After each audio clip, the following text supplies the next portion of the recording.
বিশ্বপ্রেমিক শরীয়তপুরের ডিসি আশরাফ উদ্দিনের সঙ্গে এডিসি সাদিয়া জেরিনেরও অন্তরঙ্গ সম্পর্ক ছিল। শরীয়তপুরের ডিসি হিসেবে আশরাফ উদ্দিন গত নভেম্বরে 2024-এ জেলা প্রশাসক হিসেবে নিয়োগ পান। ছবিতে দুই নারীকে দেখা যাচ্ছে। ডিসি যাকে কোলে তুলেছিল তিনি ওই ভুক্তভোগী নারী, যাকে বিয়ের লালসার শিকার বানিয়ে সর্বশান্ত করেছেন। অপরজন হচ্ছে লাল কালারের ড্রেস পরিহিত ফুল হাতে চুম্বনরত এই নারী, একই জেলার দায়িত্বরত অতিরিক্ত জেলা প্রশাসক এডিসি সাদিয়া জেরিন। জেলা প্রশাসক একসঙ্গে ওই দুই নারী ছাড়াও একাধিক নারীর সঙ্গে সম্পর্কে জড়িয়ে সকলকেই তার লালসার শিকার বানিয়ে সর্বশান্ত করেছেন। জানা গেছে, এই এডিসি সাদিয়া জেরিনও গত নভেম্বরে শরীয়তপুরে দায়িত্ব নিয়োগ পান। সাদিয়া জেরিন প্রমোশন পাবার পর ডিসি আশরাফের বেডে নিয়মিত যাতায়াত করতেন। জনগুরুত্বপূর্ণ সরকারি কর্মকর্তা হিসেবে এই দুজনের বিরুদ্ধে ব্যবস্থা নেওয়া এখন সময়ের দাবি। কিন্তু রহস্যজনক কারণে ডিসি আশরাফ উদ্দিনের ওএসডি হলেও এডিসি সাদিয়া জেরিন এখনও বহাল তবিয়তে ছুটি কাটাচ্ছেন। অনেকেই সমালোচনা করে সামাজিক যোগাযোগ মাধ্যমে পোস্ট দিচ্ছেন। একজন লিখেছেন, কিসটা গালে না হয়ে লিপস্টিক মাখা ঠোঁটে হলে এবং ম্যাডামের চুলগুলি খোলা থাকলে দেখে মজা পেতাম। খুব শীঘ্রই দুজনের গোপন ভিডিও দেখতে পাবেন। 90% মুসলিমদের দেশটাকে এরা নির্লজ্জতার চরম উচ্চতায় নিয়ে গেছে। প্রসঙ্গত উল্লেখ্য যে এর আগে শরীয়তপুরের জেলা প্রশাসক মোহাম্মদ আশরাফ উদ্দিনের একটি আপত্তিকর ভিডিও সামাজিক যোগাযোগ মাধ্যমে ভাইরাল হয়। ওই ভিডিওগুলোতে তার সঙ্গে এক নারীকে অন্তরঙ্গ অবস্থায় দেখা গেছে। অপর নারী জেলা প্রশাসক কার্যালয়ের অতিরিক্ত জেলা প্রশাসক সাদিয়া জেরিনকে ফুল হতে চুমু দিতে দেখা যাচ্ছে। তবে এই বিষয়টি অনেকের চোখ এড়িয়ে যায়। পরবর্তীতে বিশ্লেষণ করে দেখা গেছে দুজন আলাদা আলাদা নারী। এ নিয়ে জেলা জুড়ে সামাজিক যোগাযোগ মাধ্যমে আলোচনা সমালোচনার ঝড় ওঠে।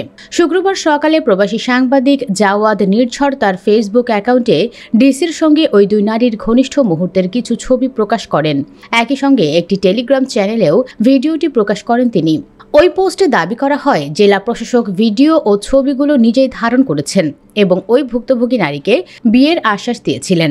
ওই নারী আবার ডিসির শ্যালকের সাবেক স্ত্রী, যার অনার্স পড়ুয়া একজন মেয়েও আছে। ডিসির সাথে প্রেমের সম্পর্কের কারণেই শ্যালক ডিভোর্স দেন নিজ স্ত্রীকে। তবে পরে বিয়ে না করে উল্টো ওই নারীকে হুমকি দেন বলেও অভিযোগ তোলা হয়। আমাকে মেরে ফেলার হুমকি দিতেছে নানান জনকে দিয়ে। উনি আমাকে পথে বসায় দেয়, সে এখন আমাকে চিনে না। টেলিগ্রামে ছড়িয়ে পড়া 57 সেকেন্ডের ভিডিওতে দেখা যায় জেলা প্রশাসক শার্টের বোতাম খোলা অবস্থায় এক নারীর সঙ্গে ঘনিষ্ঠ আচরণ করছেন।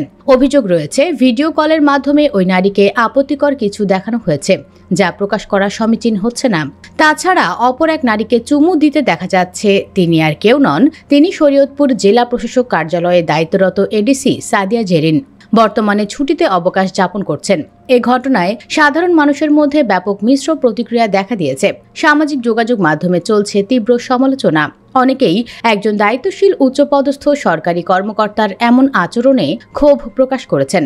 জেলা প্রশাসন সূত্রে জানা গেছে, মোহাম্মদ আশরাফ উদ্দিন 2024 সালের 3 নভেম্বর শরীয়তপুরের জেলা প্রশাসক হিসেবে যোগদান করেন। তিনি 27তম বিশেষ প্রশাসন ক্যাডারের একজন কর্মকর্তা এবং এর আগে National Trust for Neuro Development and অটিজমে পরিচালক হিসেবে দায়িত্ব পালন করেছেন তিনি।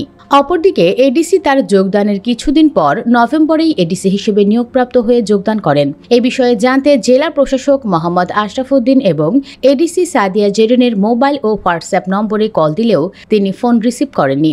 এতে তার বক্তব্য জানা যায়নি। তবে এডিসি সাদিয়া জেরিন সম্পর্কে খোঁজ নিয়ে জানা যায় তিনি ছুটিতে অবকাশ যাপন করছেন। দর্শক, ডিসি আশরাফ শাস্তি পেলেও এডিসি জেরিন কেন ধরাছোঁয়ার বাইরে? তাকেও কি চাকরিচ্যুত করা উচিত নয়? কমেন্ট বক্সে জানিয়ে দিন আপনার মতামত। ভিডিও ভালো লাগলে লাইক দিন এবং শেয়ার করুন। আর অবশ্যই চ্যানেলটি সাবস্ক্রাইব করুন। ধন্যবাদ।